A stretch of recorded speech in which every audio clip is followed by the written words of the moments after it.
ಪ್ರಯತ್ನ ಮಾಡ್ತಾ ಇರುವಂತಹ ಮಹಿಳೆಯರ ಗರ್ಭ ನಿಲ್ಲುವಂತಹ ದಿನಗಳಲ್ಲಿ ಅಂದ್ರೆ ಇಂಪ್ಲಾಂಟೇಶನ್ ದಿನಗಳಲ್ಲಿ ನಿಮ್ಮ ಇಂಪ್ಲಾಂಟೇಶನ್ ಸಕ್ಸಸ್ಫುಲ್ ಆಗಿ ನಿಮ್ಮ ಗರ್ಭ ನಿಲ್ಲಬೇಕು ಅಂತಂದ್ರೆ ಯಾವ ರೀತಿಯ ಆಹಾರ ಪದಾರ್ಥಗಳನ್ನು ನೀವು ದೂರ ಇಡಬೇಕು ಅಥವಾ ಯಾವ ರೀತಿಯ ಫುಡ್ ಐಟಮ್ಸ್ ಅನ್ನು ನೀವು ಅವಾಯ್ಡ್ ಮಾಡಬೇಕು ಅನ್ನೋದನ್ನ ಈ ಒಂದು ವಿಡಿಯೋದಲ್ಲಿ ತಿಳ್ಕೊಳ್ಳೋಣ.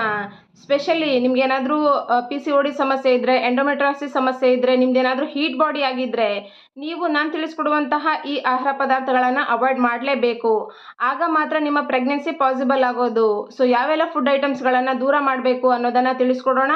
ಹಾಗೆಯೇ ಯಾವ ಸಮಸ್ಯೆ ಇರೋರು ಯಾವ್ಯಾವ ದಿನಗಳಲ್ಲಿ ಈ ಒಂದು ಫುಡ್ ಐಟಮ್ಸನ್ನು ದೂರ ಇಡಬೇಕು ಅನ್ನೋದನ್ನು ನೋಡೋಣ.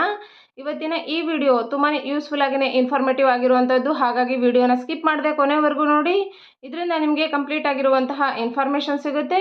ಜೊತೆಗೆ ಈ ವಿಡಿಯೋ ನಿಮಗೆ ಯೂಸ್ಫುಲ್ ಆಗಿದ್ರೆ ಅಥವಾ ಇಷ್ಟ ಆದರೆ ಇಷ್ಟ ಆದ ತಕ್ಷಣ ಲೈಕ್ ಮಾಡೋದನ್ನು ಮರಿಬೇಡಿ. ನಿಮ್ಮಲ್ಲಿ ಇಂಪ್ಲಾಂಟೇಶನ್ ಸಕ್ಸಸ್ಫುಲ್ ಆಗಿ ನಿಮ್ಮ ಗರ್ಭ ಬೇಗ ನಿಲ್ಲಬೇಕು ಅಂತಂದರೆ ನಿಮ್ಮಲ್ಲಿ ಇಂಪ್ಲಾಂಟೇಶನ್